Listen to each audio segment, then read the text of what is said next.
یہاں لوگ ترازو لے کے بیٹھے ہوئے ہیں۔ آل و مہار شریف کے ایک بزرگ تھے، بڑے معروف اپنے زمانے میں خطیب تھے، پیر سید فیض الحسن شاہ صاحب آل و مہاروی رحمۃ اللہ علیہ۔ تو یہ کچھ لوگ نا تھرمامیٹر بھی لے کے آتے ہیں، اپنے اپنے حساب کا مسئلہ پوچھتے ہیں، اپنے اپنے حساب کا۔ ایک صاحب میرے پاس بھی آئے، کچھ بہت بڑے بڑے مفتی بھی ہیں عوام کے اندر، ان کا مقصود مسئلہ پوچھنا نہیں ہوتا، مقصود پتہ کرنا ہوتا ہے کہ مولوی پڑھا لکھا کتنا ہے، یہ مقصود ہوتا ہے، علم میں اضافہ مقصد نہیں۔ تو مجھ سے بھی ایک صاحب نے پوچھا کہ میں نے 20 مفتیوں سے مسئلہ پوچھا ہے، حل نہیں ہوا، اب میں آپ کے پاس آیا ہوں۔ تو میں نے کہا آپ 22ویں کے پاس ہی چلا جائیں، میں تو ان 20 سے بھی چھوٹا ہوں۔ 20 آدمی نہیں حل کر سکے تو میں تو پہلے ہی سلنڈر کرتا ہوں۔ بھائی اپنی زندگی میں سیکھنے کا مزاج بنائیں، بحث کا مزاج نہ بنائیں ورنہ پیچھے رہ جائیں۔ جو سیکھنے کا مزاج رکھتا ہے اس کا علم روز تازہ ہوتا ہے، اسے کچھ نہ کچھ روز ملتا ہے، وہ روز سیکھتا ہے۔ اور جو بس کر کے بیٹھ گیا نا، بہت ساری جگہوں پہ ٹھوکریں کھاتا ہے۔ تو سید فیض الحسن شاہ صاحب سے کسی نے پوچھا بتائیے سیدہ عائشہ افضل ہیں کہ سیدہ فاطمہ؟ سید تھے، فرمانے لگے تجھے کس نے ترازو دیا کہ تو تولے؟ دونوں کی بڑی شان ہے، بڑا مرتبہ ہے۔ وہ کہنے لگا جی نہیں، آپ سید ہیں، عالم ہیں، پیر ہیں، سجادہ ہیں، کچھ تو بتائیں۔ آپ فرمانے لگے بتا تو دیا ہے۔ کہنے لگے جی آپ نے بات گول کی ہے، اور کچھ نہیں تو مجھے اشارہ ہی دے دیں۔ آپ فرمانے لگے چلو یہ بات ٹھیک ہے، اشارہ دے دیتا ہوں۔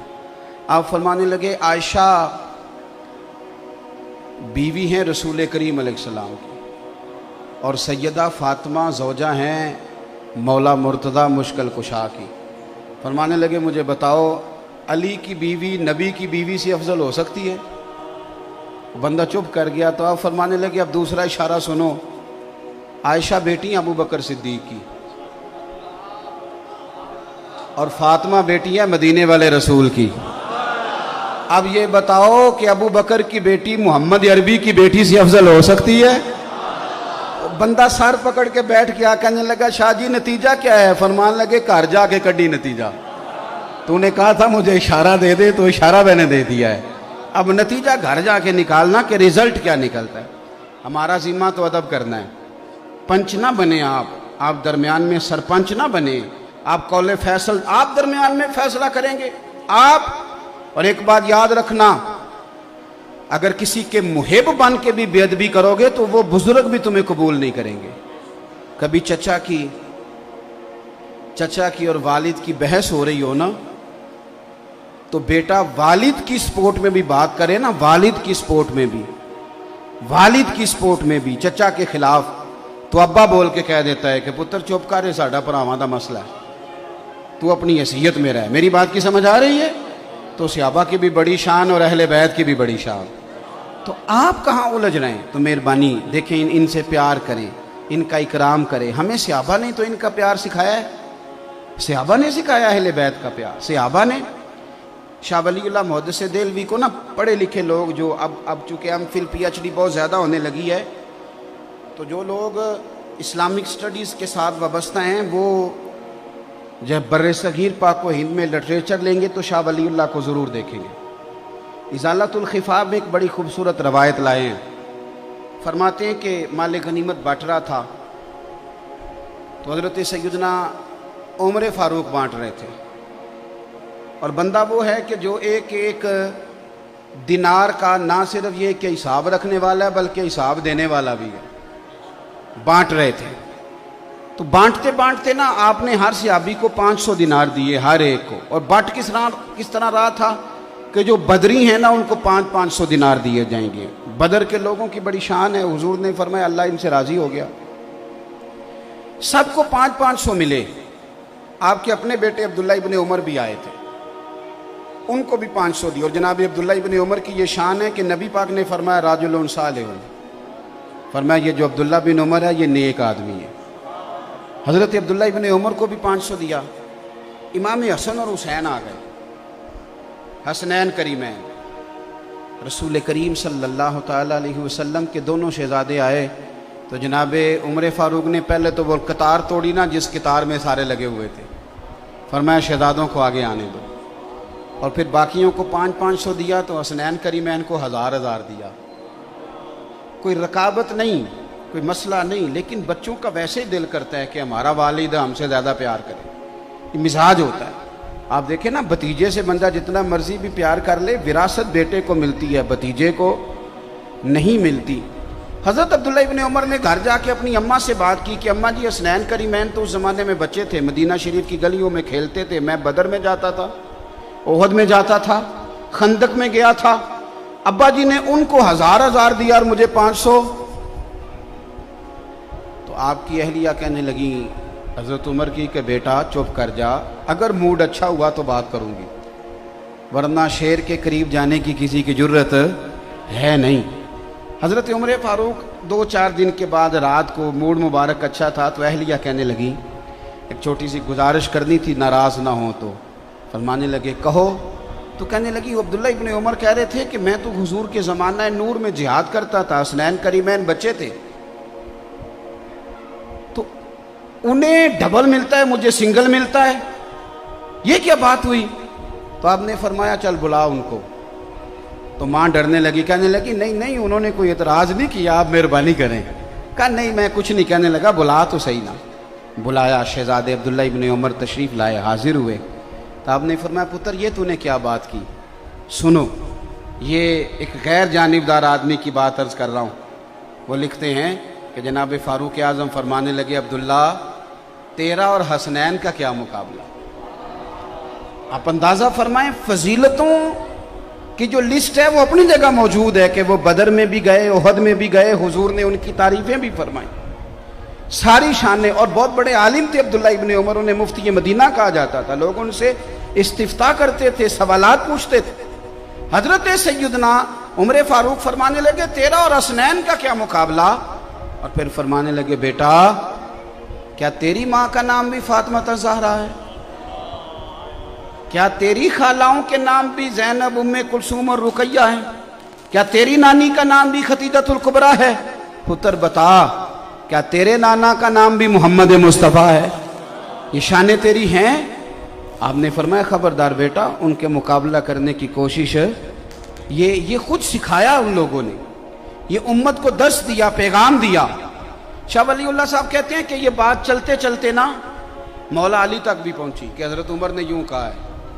حضرت عمر فاروق رضی اللہ تعالیٰ عنہ نے یہ تعریف کی حسنین کریمین کی، تو مولا علی فرمانے لگے اسی لیے تو نبی پاک علیہ السلام نے فرمایا تھا کہ عمر اہل جنت کا چراغ ہے، عمر جنتیوں کا، جنت میں بڑی روشنی ہوگی، لیکن فرمایا اس کا چہرہ اس طرح کا ہے کہ جدھر جائے گا روشنی کرتا چلا جائے گا، اہل جنت کے چراغ ہیں۔ اب یہ بات حضرت عمر تک پہنچی، وہ حضرت علی تک پہنچی تھی اور یہ حضرت عمر تک پہنچی، تو جناب عمر فاروق فرمانے لگے مجھے ذرا علی تک لے جاؤ۔ مولا علی سے ملاقات ہوئی تو آپ فرمانے لگے آپ نے اپنے کانوں سے حضور سے سنا ہے کہ میں جنتیوں کا چراغ ہوں؟ کہا سنا ہے۔ تو فرمانے لگے ذرا اپنی ضمانت کے ساتھ مجھے لکھ کے بھی دے دو۔ تو حضرت علی نے لکھا کہ میں ضمانت دیتا ہوں، میں ضمانت دیتا ہوں، میں ضامن ہوں کہ میں نے حضور سے سنا ہے کہ عمر اہل جنت کے چراغ ہیں۔ دوستو، ان لوگوں کا ایک دوسرے کی طرف آنا جانا، ان کا پیار، ان کا خلوص، یہ تو پتہ نہیں دور بیٹھ کے دیکھیں نا، انسان کہانیاں بناتا ہی تب ہے جب اس میں غرور ہو یا وہ تھوڑا دور ہو۔ اگر اس میں عاجزی ہو اور ذرا قریب جا کے دیکھے تو بہت ساری کہانیاں ویسے ہی ختم ہو جاتی ہیں، حقائق نہیں پتہ کرتے لوگ۔ تو ان لوگوں نے ایک دوسرے سے پیار کیا، ایک دوسرے کا اکرام کیا، ایک دوسرے کا احترام کیا۔ حضرت ابو ہریرہ رضی اللہ تعالیٰ عنہ، امام حسین گھوڑے سے نیچے اترے، حضرت ابو ہریرہ شاگردوں میں بیٹھے تھے، تو امام علی مقام رضی اللہ تعالیٰ عنہ کے پیر مبارک کو نا ذرا مٹی لگ گئی، بارش تازی ہوئی تھی۔ اب بڑا مشکل ہوتا ہے اپنے شاگردوں میں اٹھ کے کسی کا استقبال کرنا، بڑا مشکل کام ہوتا ہے، اور پھر کچھ آداب کے بھی تقاضے ہیں۔ کوئی بندہ اگر حدیث پڑھا رہا ہے تو اسے نہیں اٹھنا چاہیے، کوئی اگر قرآن مجید کی ترتیب بیان کر رہا ہے تو نہیں اٹھنا چاہیے، کوئی میں تو سمجھتا ہوں نعت بھی پڑھ رہا ہے تو اسے بھی نہیں اٹھنا چاہیے، اسے بیٹھے رہنا چاہیے۔ لیکن یہاں دیکھیں اسلوب کیا ہے۔ حضرت امام حسین نیچے تشریف لائے تو پیروں کو مٹی لگ گئی۔ حضرت ابو ہریرہ بوڑھے آدمی، سفید داڑھی، امیر المومنین فی الحدیث، اپنی جگہ سے اٹھے، شاگردوں کو چیرتے ہوئے باہر گئے اور اپنے سر سے پگڑی کھولی اور جب امام حسین کے پیر صاف کرنے لگے تو امام حسن نے پیر پیچھے کیا، حضور آپ تو میرے نانا کے پیارے صحابی ہیں۔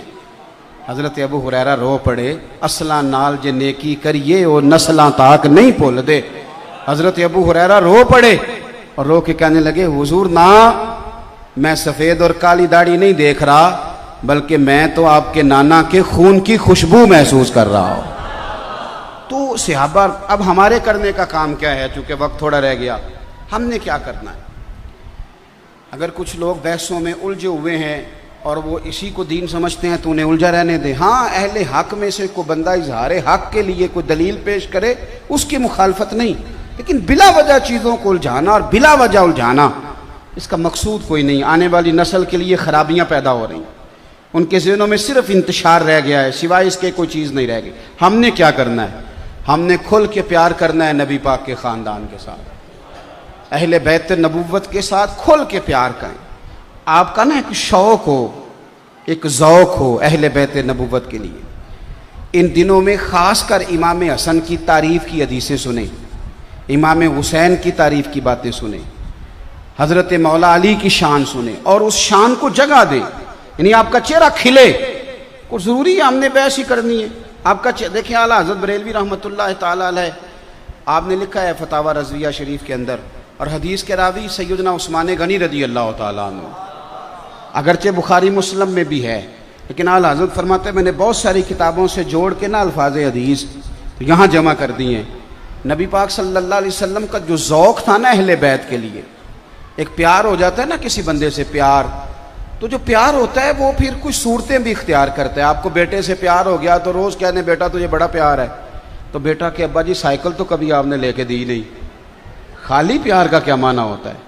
اماں جی مجھے آپ سے بڑا پیار ہے، تو اماں کہ بیٹا کپڑے تو لے کے دے مجھے، کہتا نہیں وہ بڑا بھائی لے کے دے گا، تو دوائی لا دے، کہتا نہیں وہ دوسرے والا لے کے دے گا، میرے پاس ٹائم نہیں۔ تو اماں اس پیار کو قبول نہیں کرتی، تو پیار کچھ رنگ اختیار کرتا ہے۔ حضرت عثمان غنی رضی اللہ تعالیٰ عنہ فرماتے ہیں سارا دن ہی نبی پاک کے پاس شہزادے رہتے تھے، سارا دن ہی، پر کبھی کبھی ایز اے اسپیشل حضور فرماتے ہیں میرا حسنین کو ملنے کو دل کر رہا ہے۔ آپ اس ذوق کو سمجھیں، یعنی میرا موقف یہ ہے کہ کبھی کبھی آپ مفتی صاحب سے آ کے کہیں جلسے کے علاوہ بھی، جمعے کے علاوہ بھی، کہ حضرت جی کوئی حدیث تو بیان کریں امام حسن کی شان میں۔